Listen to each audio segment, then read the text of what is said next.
ആദ്യാക്ഷരം കുറിച്ച എഴുത്തോല നെഞ്ചോട് ചേർത്ത് വെച്ച് കാത്തു സൂക്ഷിക്കുകയാണ് ആലപ്പുഴ ചെങ്ങന്നൂർ മുലപ്പടവ് സ്വദേശി ആർട്ടിസ്റ്റ് MV മുരുകേശ് എന്ന ഈ 56-കാരൻ. വിദ്യാരംഭ ദിനത്തിൽ എഴുതിയ ഈ എഴുത്തോലകൾ കൂടാതെ പലതരം ശേഖരങ്ങളും ഇദ്ദേഹത്തിന്റെ പക്കലുണ്ട്. 3-ാം വയസ്സിൽ കൊച്ചന്തോളിൽ കമലാക്ഷിയമ്മയാണ് മുരുകേശിന് എഴുത്തോലയിൽ നാരായം ഉപയോഗിച്ച് ആദ്യാക്ഷരങ്ങൾ കുറിപ്പിച്ചത്. താൻ പഠിച്ച എഴുത്തോല 53 വർഷം കഴിഞ്ഞിട്ടും ഒരു നിധി പോലെ കാത്തുസൂക്ഷിക്കുകയാണ് മുരുകേശൻ.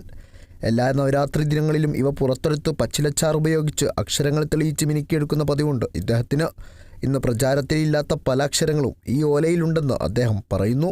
അത് എഴുത്താണി എന്ന് പറഞ്ഞ ഒരു ഇരുമ്പിലുള്ള തീർത്തിട്ടുള്ള ഒരു ആണിയാണ്.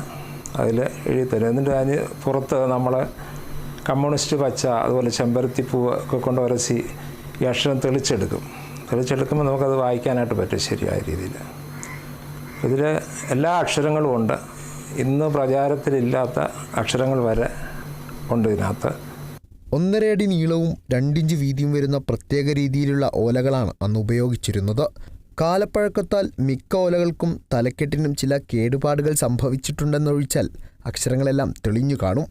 പുതുതലമുറയ്ക്ക് ഇതൊരു കൗതുക കാഴ്ച കൂടിയാണ്.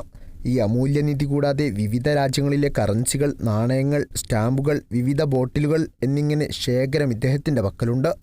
കൂടാതെ പാഴ്വസ്തുക്കളിൽ നിന്ന് കലാരൂപങ്ങളും മിനിയേച്ചറുകളും ഉണ്ടാക്കുന്നതാണ് ഇദ്ദേഹത്തിൻ്റെ വിനോദവൃത്തി. Kerala vision news, Alappuzha.